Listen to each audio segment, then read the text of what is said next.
Link ಕನ್ನಡಗೆ ಸ್ವಾಗತ ಸುಸ್ವಾಗತ. ಇವತ್ತು ಮತ್ತೆ ನಾನು ಒಂದು ಹೊಸ ಟಾಪಿಕ್ ಹೊಸ ವಿಡಿಯೋನೊಂದಿಗೆ ನಿಮ್ಮೊಂದಿಗೆ ಹಾಜರಾಗಿದ್ದೇನೆ. ಎಸ್, ಬನ್ನಿ. ಅದಕ್ಕಿಂತ ಮುಂಚೆ ನನ್ನ ಡ್ಯೂಟಿನ ನಾನೇನಿದೆ ನಂದು ಮುಗಿಸ್ಬಿಡ್ತೀನಿ. ನಿಮಗೆ ನೆನಪೋಗುತ್ತೆ ಅಂತ ನಾನು ಡೈಲಿ ಹಿಂಗೆ ಹೇಳ್ತಾ ಇರ್ತೀನಿ. ಬೇಜಾರು ಮಾಡ್ಕೋಬೇಡಿ ಪ್ಲೀಸ್. ವಿಡಿಯೋನ ಬಿಗಿನಿಂಗಿಂದ ಎಂಡ್ವರೆಗೂ ವಾಚ್ ಮಾಡಿ, ಓಕೆನಾ? ಬನ್ನಿ ಸ್ಟಾರ್ಟ್ ಮಾಡೋಣ. ಅದಕ್ಕಿಂತ ಮುಂಚೆ ನನ್ನ ವಿಡಿಯೋನ ಯಾರ್ಯಾರು ನೋಡ್ತಾ ಇದ್ದೀರಾ ಪ್ಲೀಸ್ ಸಬ್ಸ್ಕ್ರೈಬ್ ಮಾಡಿಕೊಂಡು ವಾಚ್ ಮಾಡಿ ವಿಡಿಯೋನ. ಇನ್ನು ಯಾರ್ಯಾರು ಸಬ್ಸ್ಕ್ರೈಬ್ ಮಾಡ್ಕೊಂಡಿಲ್ಲ ಅವರೆಲ್ಲ please heartly request, please subscribe ಮಾಡ್ಕೊಳ್ಳಿ. ಇನ್ನು ಯಾರ್ಯಾರು ಮಾಡ್ಕೊತಾ ಇದ್ದೀರಾ ಅವ್ರಿಗೆಲ್ಲ heartly thank you so much, ಓಕೆನಾ? ಬನ್ನಿ ವಿಡಿಯೋನ ಸ್ಟಾರ್ಟ್ ಮಾಡೋಣ.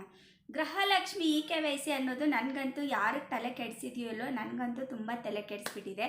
ಏನು EKYC ಇವಾಗ ಅನ್ನಭಾಗ್ಯ ಹಣ ಫುಲ್ಲು ಬರ್ತಾ ಇದೆ ಅಂದರೆ ಕಂಪಲ್ಸರಿ ಅದು EKYC ಆಗಿದೆ ಅಂತಲೇ ಅರ್ಥ. ನನಗೆ ಏನಪ್ಪ ಅಂತಂದರೆ ತುಂಬ ಟೆನ್ಷನ್ನು. ಏನು EKYC ಎಲ್ಲ ಯೂಟ್ಯೂಬ್ ನಾನು ಓಪನ್ ಮಾಡಿದ ತಕ್ಷಣ ಯೂಟ್ಯೂಬು ಬರೀ 5ನೇ ಕಂತಿನ ಅಮೌಂಟಿಗೆ ಕಡ್ಡಾಯ EKYC. ಅದು ಏನು EKYC? ಓಕೆ, ಇವಾಗ ಅನ್ನಭಾಗ್ಯ ಹಣ ನೀವು ಕಾರ್ಡಲ್ಲಿ 4 ಜನ ಇದ್ದೀರಾ ಅಂದರೆ 4 ಜನದ್ದು ಬರ್ತಾ ಇದೆ ಅಂತಂದರೆ ಅದು EKYC ಆಗಿದೆ ಅಂತಲೇ ಅರ್ಥ. ನೀವು 4 ಜನ ಕಂಪಲ್ಸರಿ EKYC ಆಗಿ ನೀವು 4 ಜನ ರೇಷನ್ ಕಾರ್ಡಲ್ಲಿ ಹೆಸರು ಇದೆ ಅಂತಲೇ ಅರ್ಥ, ಓಕೆನಾ? ಇನ್ನೇನಾದರೂ ನಿಮಗೆ ಗೊತ್ತಾಗ್ತಾ ಇಲ್ಲ ಅಂತಂದರೆ ನಿಮ್ಮ ಮೊಬೈಲಲ್ಲೇ ನೀವು ಚೆಕ್ ಮಾಡ್ಕೋಬೋದು. ನಾನು ಲಾಸ್ಟಲ್ಲಿ ಸ್ಕ್ರೀನ್ ಇದು ಹಾಕಿರ್ತೀನಿ. ಯಾಕಂದರೆ ನನ್ನ ಹತ್ರ ಒಂದೇ ಫೋನ್ ಇರೋದ್ರಿಂದ ನಾನು ಇಲ್ಲಿ ಸೈಡಲ್ಲಿ ಸ್ಕ್ರೀನ್ಶಾಟ್ ಹಾಕೋಕ್ಕಾಗಲ್ಲ. ಸೊ ಹಾಗಾಗಿ ನಾನೇನು ಮಾಡ್ತೀನಿ, ಲಾಸ್ಟಲ್ಲಿ ಹಾಕಿರ್ತೀನಿ ನೋಡಿ, ಹಾಗೆ ಚೆಕ್ ಮಾಡಿ ನೀವು. ಈಸಿ ಅಂದರೆ ಈಸಿ ಮೆಥಡಂದ ನಾನು ನಿಮಗೆ ತೋರಿಸ್ಕೊಡ್ತೀನಿ ಅದು ಹೇಗೆ ಅಂತ, ಓಕೆನಾ?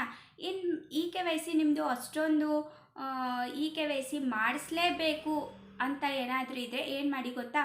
ಇವಾಗ 6ನೇ ತಾರೀಕಿಂದ ಅಕ್ಕಿ ಕೊಡೋಕ್ಕೆ ಸ್ಟಾರ್ಟ್ ಮಾಡ್ತಾರೆ. 6ನೇ ತಾರೀಕಿಂದ 25ನೇ ತಾರೀಕುವರೆಗೂ ಅಕ್ಕಿ ಕೊಡೋಕ್ಕೆ ಸ್ಟಾರ್ಟ್ ಮಾಡ್ತಾರೆ. ನೀವೇನು ಮಾಡಿ ಅಲ್ಲಿ ಹೋಗಿ EKYC ಮಾಡಿಕೊಡಿ. ಏನೊಂದು ಒಬ್ಬರಿಗೆ 10 ರೂಪಾಯಿನೋ ತೊಗೊತಾರೆ ಡಿಪೋನಲ್ಲಿ. ಅಂದರೆ ನಿಮ್ಮ ಡಿಪೋನಲ್ಲೇ ಹೋಗಿ ಮಾಡಿಸ್ಬೇಕು. ನೀವು ಇಲ್ಲಿ ಇದ್ದರೆ, ಇವಾಗ ಫಾರ್ ಎಕ್ಸಾಂಪಲ್ ನೀವು ಹಳ್ಳಿಯಲ್ಲಿದ್ದರೆ ಬೆಂಗಳೂರಲ್ಲಿ ಬಂದು ಸೆಟ್ಲ್ ಆಗಿರ್ತೀರ.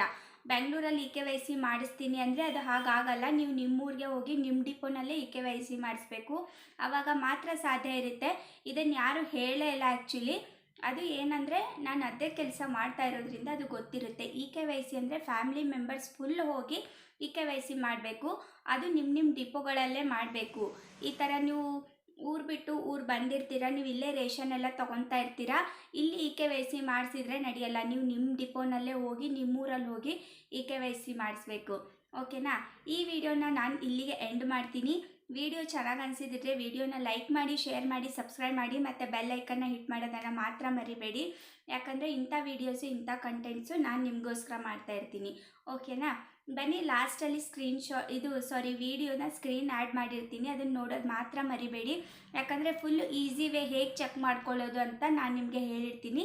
ಸ್ಪೆಷಲಿ ಮತ್ತು ಯಾರ್ಯಾರು ಏಜ್ಡ್ ಪರ್ಸನ್ ಇದ್ದಾರೆ ಅವ್ರದ್ದು ರೇಷನ್ ಕಾರ್ಡ್ ನಂಬರ್ ಹಾಕಿ ನೀವು ಚೆಕ್ ಮಾಡಿಬಿಟ್ಟು ಹೇಳಿ ಅಂತ ಒಂದು ಹಂಬಲ್ ರಿಕ್ವೆಸ್ಟು, ಓಕೆನಾ? ಬನ್ನಿ. ಜೈ ಹಿಂದ್, ಜೈ ಕರ್ನಾಟಕ.